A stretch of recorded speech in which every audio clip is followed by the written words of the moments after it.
Two men separated by centuries, both commanding armies that would reshape the world.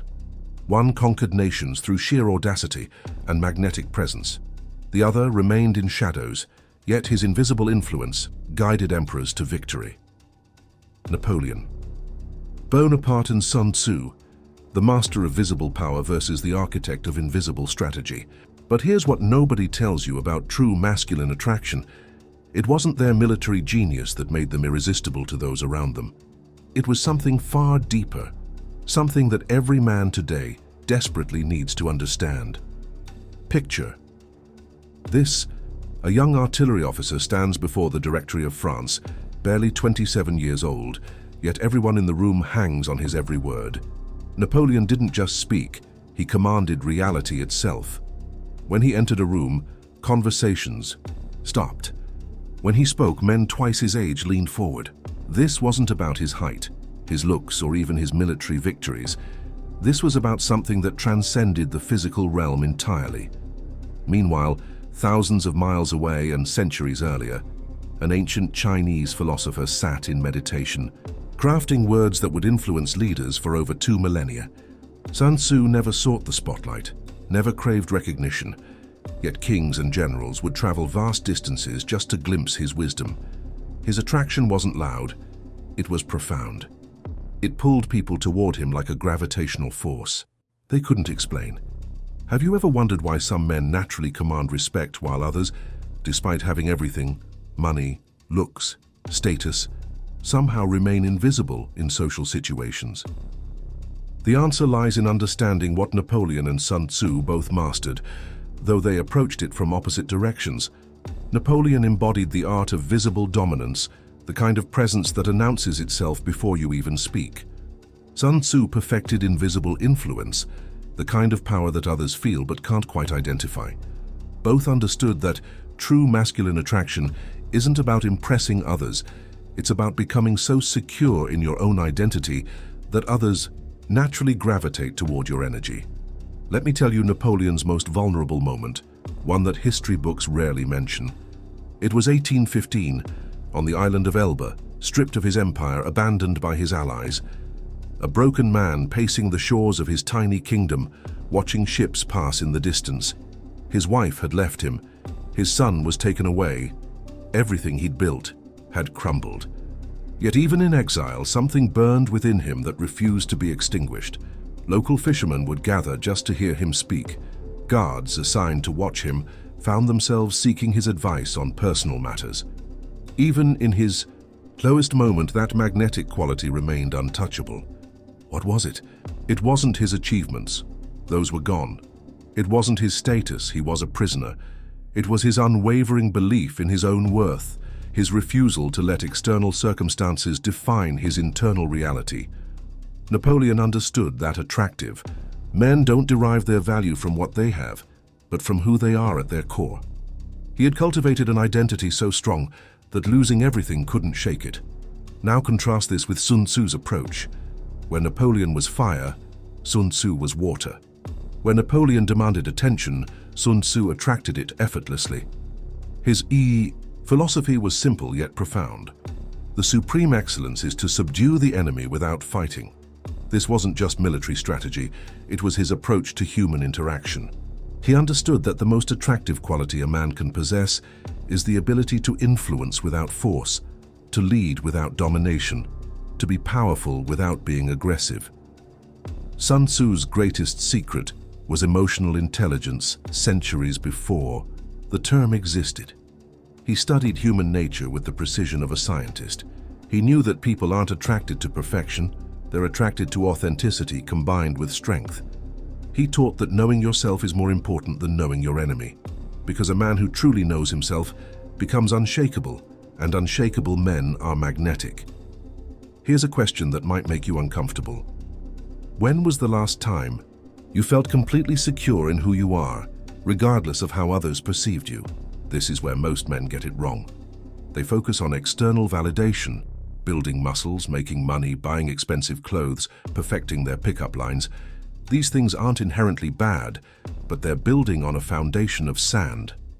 Both Napoleon and Sun Tzu understood that authentic attraction begins from within. It's about developing such a strong sense of self that you don't need others' approval to feel complete. Napoleon's secret weapon wasn't his cannon. It was his ability to make every person he met feel like they were the most important person in the world. When he focused his attention on someone, they felt seen in a way they'd never experienced before. This wasn't manipulation, it was genuine interest, combined with absolute presence. He understood that attractive men don't compete for attention. They give it generously and receive it naturally in return. But here's where the story takes an unexpected turn. Both Napoleon and Sun Tzu faced their greatest tests not in battle, but in moments of profound loneliness and self-doubt. Napoleon's exile wasn't just political punishment.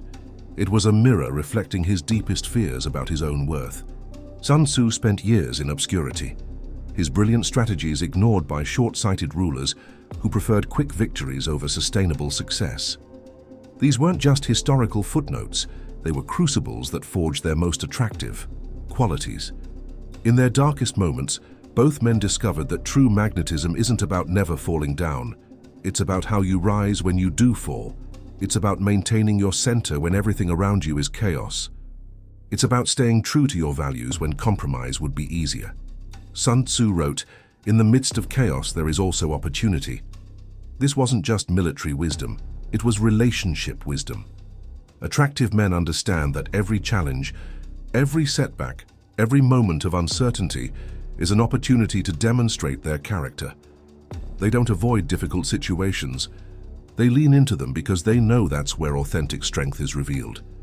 Napoleon demonstrated this principle differently, but equally powerfully. Even during his final exile on St. Helena, dying slowly and forgotten by the world, he maintained his dignity and his vision. He dictated his memoirs not with bitterness, but with the understanding that his true legacy wasn't his victories. It was the example he set of what it means to live boldly and without apology. This brings us to the core truth that both men embodied. Attractive men are not perfect men, but they are authentic men. They don't pretend to have all the answers, but they're not afraid to ask the right questions. They don't avoid failure, but they don't let failure define them. They understand that vulnerability, when combined with strength, creates a magnetic field that draws others toward them. But here's the question that will change everything. Are you living as the protagonist of your own story, or are you playing a supporting role in everyone else's drama? Napoleon saw himself as the hero of his own epic tale. Every setback was just another chapter, not the end of the book. Sun Tzu understood that true heroes often work behind the scenes, influencing outcomes without needing credit. Both approaches work, but both require the same fundamental shift in identity, from reactive to proactive, from victim to victor, from follower to leader. The modern world has forgotten these timeless truths about masculine attraction. We've been sold a lie that attraction is about tricks and techniques, about saying the right things and wearing the right clothes. But Napoleon conquered hearts before he conquered nations, and Sun Tzu influenced minds for millennia without ever needing to prove his worth through external validation. Their secret was understanding that attractive men solve problems rather than create them. They add value to every interaction rather than drain energy from others. They inspire others to become better versions of themselves rather than tear others down to feel superior. They create rather than consume, build rather than destroy, unite rather than divide. Napoleon's magnetism came from his ability to make others believe in possibilities they'd never imagined. When he spoke of crossing the Alps or conquering Egypt, people didn't just hear plans. They saw visions of their own greatness reflected in his ambition. Sun Tzu's attraction was quieter but equally powerful. He helped others see solutions where they saw only problems, opportunities where they saw only obstacles. Both men understood that true masculine attraction isn't about being the loudest voice in the room. It's about being the most authentic. It's not about having opinions on everything. It's about having convictions about the things that matter. It's not about never showing weakness. It's about being strong enough to be vulnerable when vulnerability serves a purpose. The tragedy of Napoleon wasn't his military defeats. It was that he sometimes forgot his own lessons about authentic power. When he relied on force instead of influence, on intimidation instead of inspiration, he began his decline. Sun Tzu never forgot that the gentlest water eventually wears away the hardest stone, not through force, but through persistence and consistency. This is why their legacies endure while countless other powerful men have been forgotten. They understood that true attraction isn't about what you can take from others. It's about what you can give. It's not about how you can use people. It's about how you can serve them. It's not about building yourself up by tearing others down. It's about lifting others up and finding that you rise with them. In our modern dating culture, we've lost sight of these fundamental truths. Men are taught to be mysterious and aloof, to play games and maintain artificial scarcity. But Napoleon's greatest conquests came when he was most genuine, most passionate, most willing to show his true self.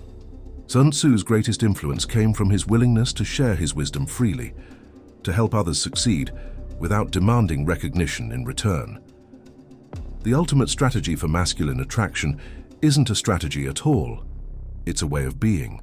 It's developing yourself so completely, so authentically, that you become naturally magnetic. It's about building such a strong relationship with yourself that others want to be part of your world. It's about creating such genuine value in your own life that others are drawn to experience what you've built. Napoleon and Sun Tzu both understood that the most attractive quality a man can possess is the ability to remain true to himself, regardless of external circumstances. They knew that confidence isn't about never feeling afraid. It's about feeling afraid and taking action anyway. They recognized that leadership isn't about having all the answers. It's about being willing to seek them out and share them when found. Here's what they would tell you if they could speak today. Stop trying to be attractive to everyone and start being authentic to yourself. Stop seeking approval from others and start approving of yourself. Stop competing with other men and start competing with your former self. Stop trying to impress others and start expressing yourself. Stop following trends and start setting them through your authentic example. The world desperately needs men who understand these principles. In an age of confusion about masculinity, we need examples of authentic strength. In a time of superficial connections, we need models of genuine depth. In a culture of instant gratification, we need demonstrations of patient persistence. Both Napoleon and Sun Tzu left behind more than military victories. They left blueprints for masculine excellence that transcend time and culture. They showed us that true attraction isn't about what you do, it's about who you become. They proved that the most powerful weapon a man can possess isn't his strength or his intelligence. It's his authenticity combined with his willingness to serve something greater than himself. Their ultimate message is simple but revolutionary. You don't need to change who you are to become attractive. You need to become more of who you truly are. You don't need to adopt someone else's personality. You need to develop your own. You don't need to follow someone else's path. You need to have the courage to create your own. This is the foundation upon which all genuine attraction is built. This is the secret that Napoleon and Sun Tzu both discovered and embodied.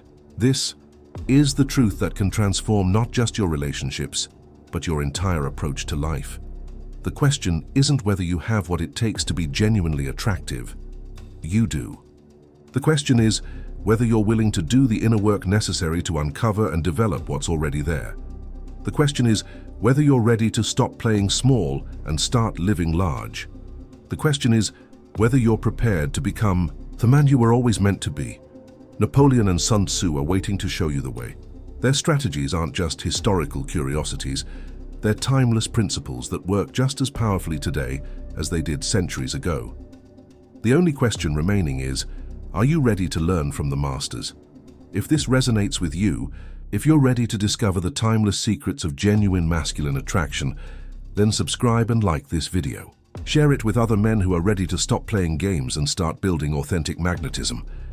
Because the world needs more men who understand that true strength comes from authenticity, true power comes from service, and true attraction comes from becoming exactly who you were meant to be. The revolution begins with you. The transformation starts now. Napoleon and Sun Tzu are your guides, but the journey is yours to take. Are you ready to begin?